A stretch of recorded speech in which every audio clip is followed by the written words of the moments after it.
Hello. Good morning. Good morning. Morning. This is Bite FM.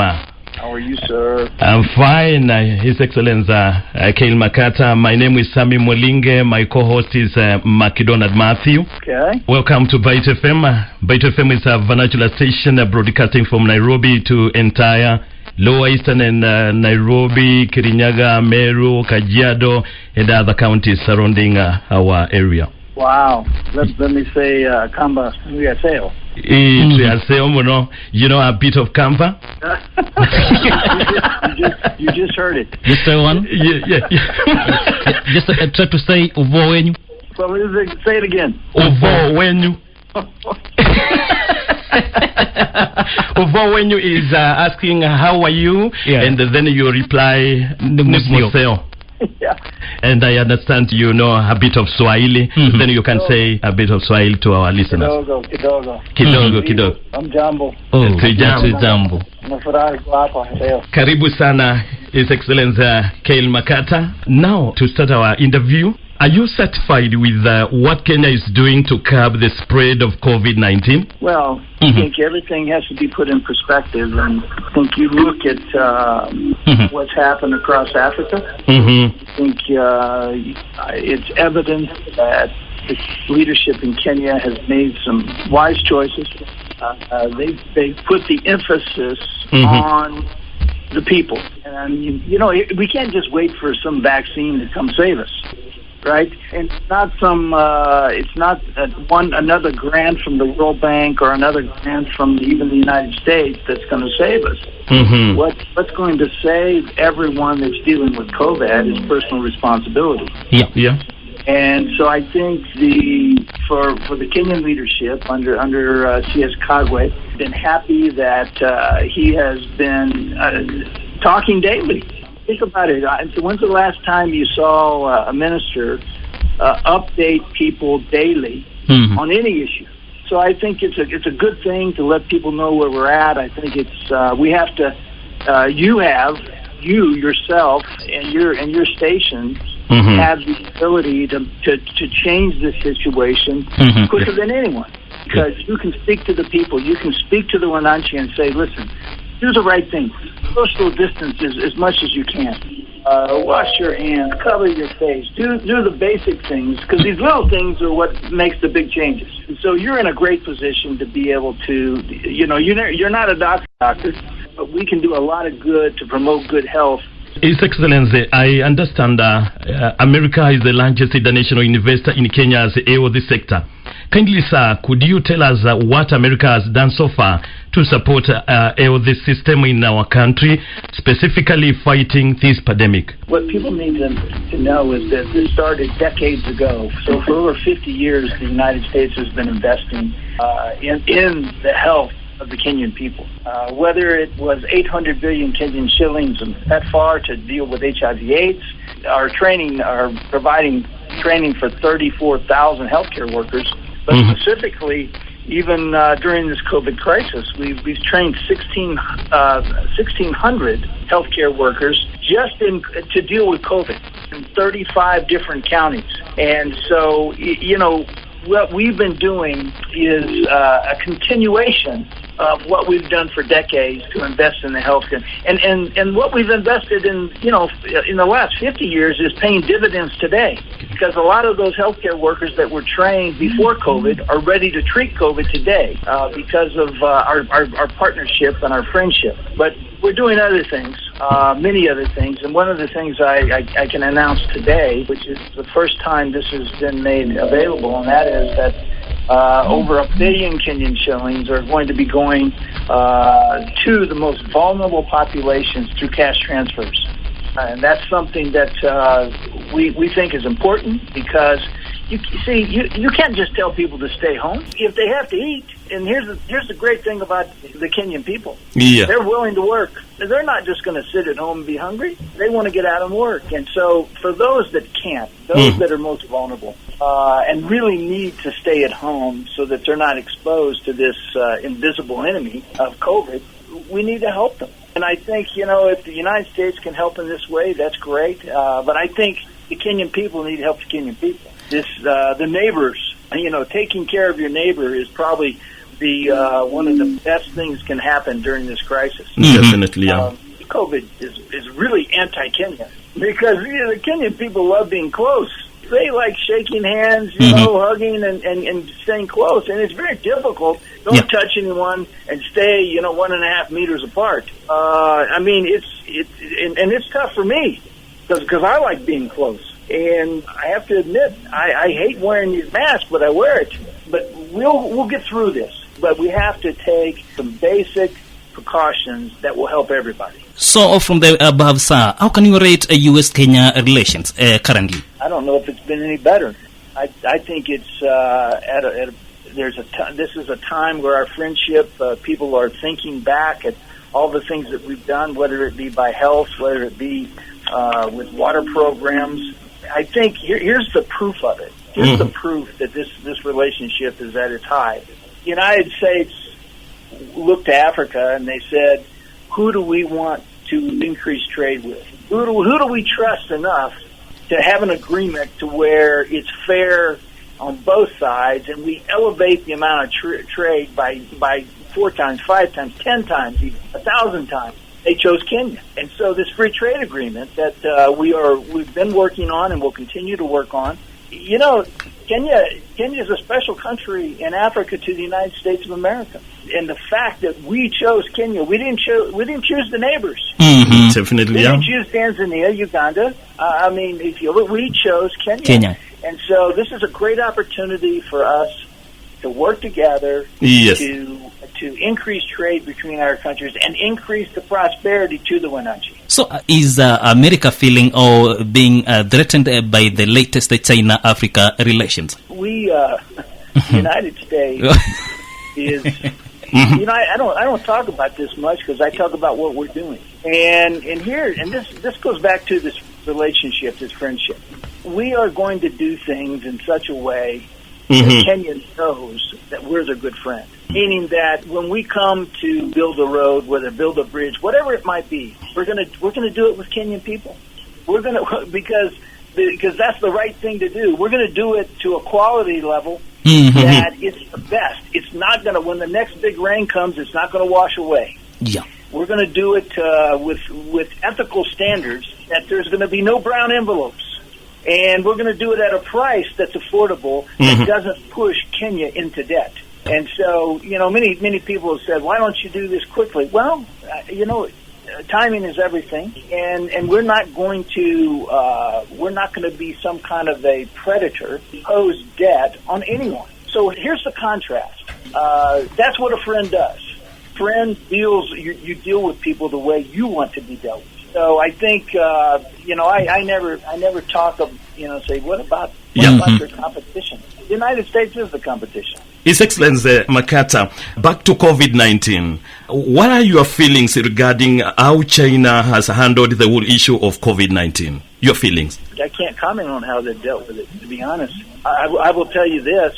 When the ventilators arrive here from the United States of America, they'll have all the parts. There will be no missing parts. When the ventilators arrive here in Kenya, they will come with a maintenance contract that they don't just work today, but they work tomorrow, the next day, the next year, and on and on. They will come with training of Kenyan people to know how to operate them correctly. So I can't really comment on that. I can say that there are quality levels that are acceptable to the United States. And, I think there's... when you have test kits, they need to work. So, one of the things we've done as the United States, we've found a tremendous amount of counterfeit goods coming into this country. And what's really important here is how Kenya responds to this. We're going to be side by side with, as a dependable friend to help Kenya.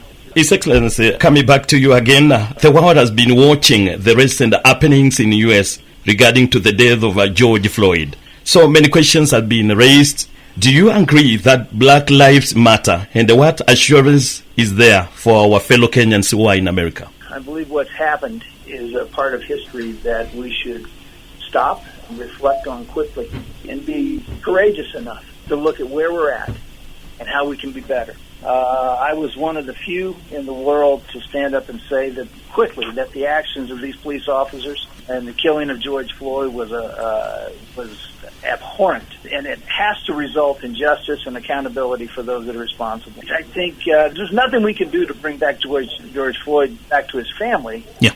But we need to remember the officers have been arrested and fired. They're going to be held accountable not just in the state of Minnesota, but with the federal government. Mm-hmm. And this is time for justice to be served. This is time for us not to sit back and make excuses, but apply the law firmly right now, because this should never happen again. The voices of the American people, mine included, are reflecting how angry they are about this and how upsetting this is. And I think, this goes back to a strong, independent judicial system that has the power to investigate and prosecute. Yeah. And they need to do their job. Mm-hmm. Yeah. And I believe they will do their job. And I believe that it's a time for all countries to look at the way we police.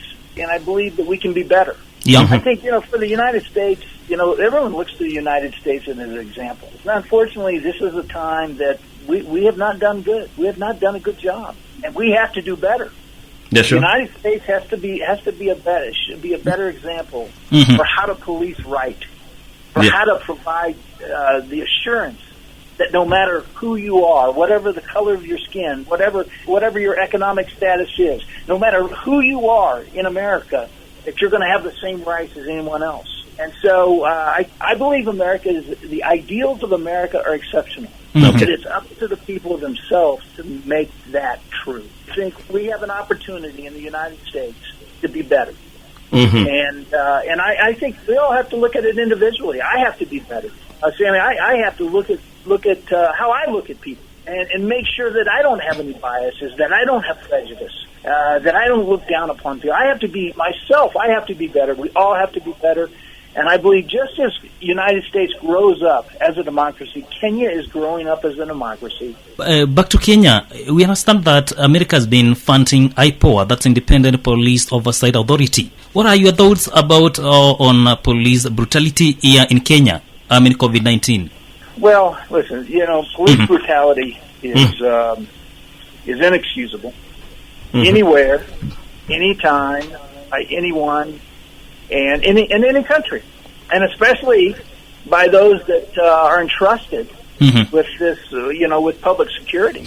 I mean, we put them in a uniform for a reason, and we should look up to them. We have to follow the law, but there's a responsibility that was with them to keep enforce the law, but not with brutality. Yeah. So I think every country has to do this. I guess step back on the history and say, how can we be better? The United States has to say that. Kenya has to.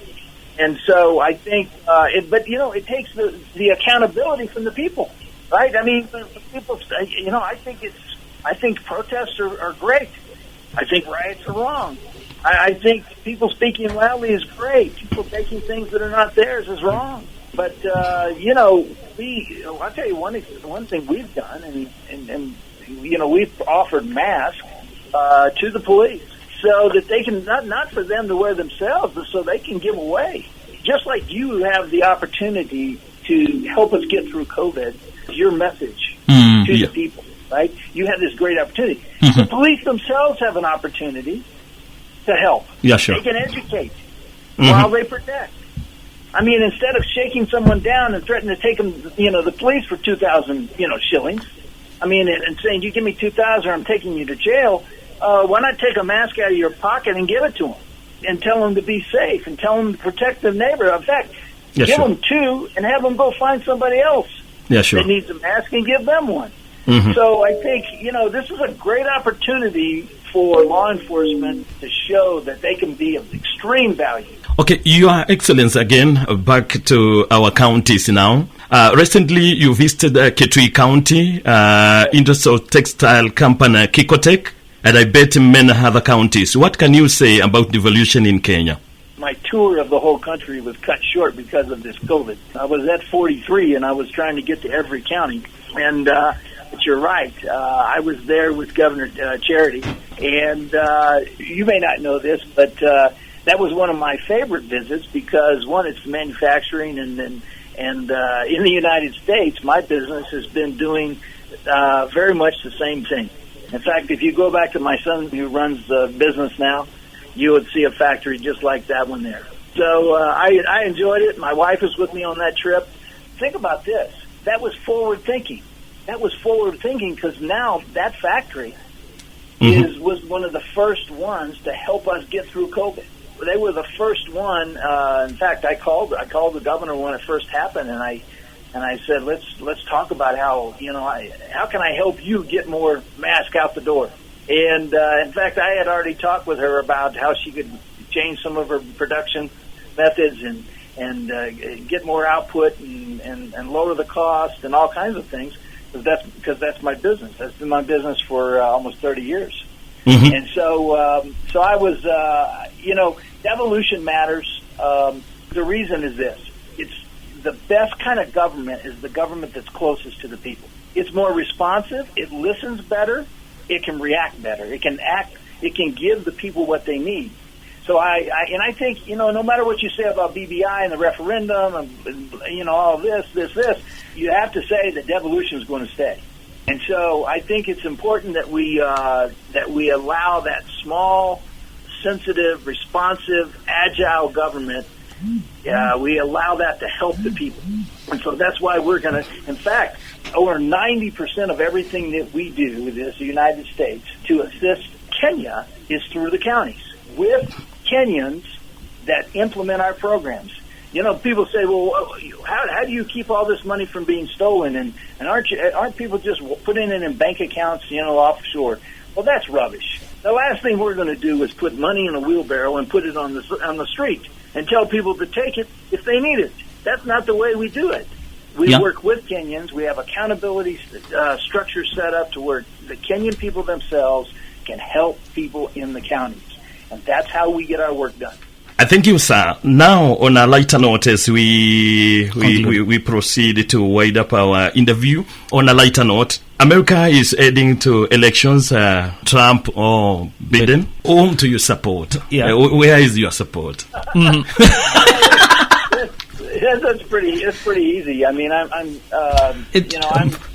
I'm appointed. I'm a political appointee by the president, and so I obviously am very supportive of President Trump and what he's doing. This is a democratic process, and the great thing is I get to support whoever I want. And while I'm in this position, you think I've been a politician for over 20 years. And one of the great things about being the ambassador now is I don't have to be a politician. I can just do my job and support what is right. And so obviously I'm as the commander-in-chief of the United States, I'm supportive of the president. When it comes to politics, that's what I'll decide when I go and vote. Making America great again. Yeah, that's what we have secret ballots for a reason. And, I work on a daily basis with people that may or may not vote for the president. But it doesn't keep me from getting my job done. And I'm going to have differences with people, but I'm still going to have to work with them and get along with them, and so we can all be successful. Most of our listeners also streaming live from America, and we have so many listeners who are tuning in now to listen to this interview. What can you say as you are parting shot? I'm glad you brought up about where do you think this relationship is. I think this relationship between the United States and Kenya is beyond anything that we've seen in the past. I think it's a friendship.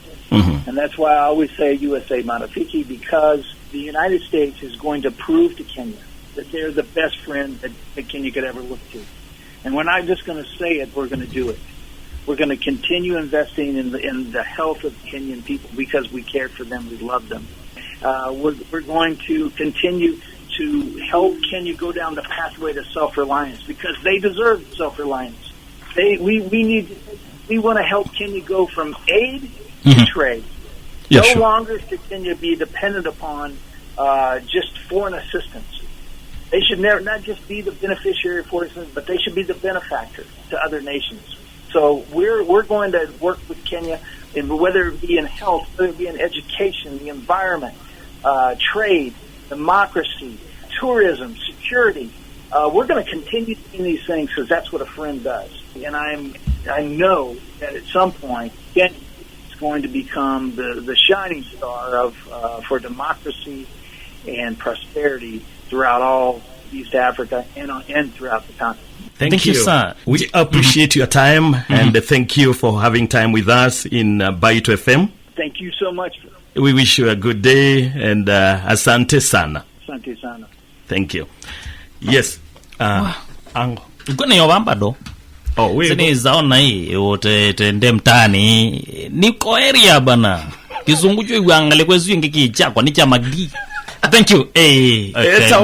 Kyle Makata, ambassador wa America vandi ya Kenya na ni wetu watu inene nake ane na maundu maingi maseo as wetaundu unatembeye Kikotek na hona kampuni zio na ane na governor na maweta undu indi andu makitwima ile othe kana no tembe takaundi mbingi ile Asia atembe yake twinu ne wi thutha na Asia isune yo yake no nende iwe muno ni maundola maende na kwikwa county ya Kitina muno kambuni wa Kikotek ni wanene ya maundu ma vata muno kwende na kristiania na wa corona kana COVID-19 ni watu ya idhini toilet ni kwende na kuyedhe personal responsibility ukeria tikindo cha kuingewa tikindo cha kulasimedwa ni wailite kuikala wisu vianite na wa corona yeta wa the first station the original campus station ku Oster such a Mitamboni ya Mbaito ni tiyo kwete mavuwa sundri wa mavuwa maitu alamati endi kukoni uneni wa Mbaito FM imo kwa imwe na Kyle Makata na ulahani ya basanda kana kitu chandi ya America bandi ya Kenya Asia we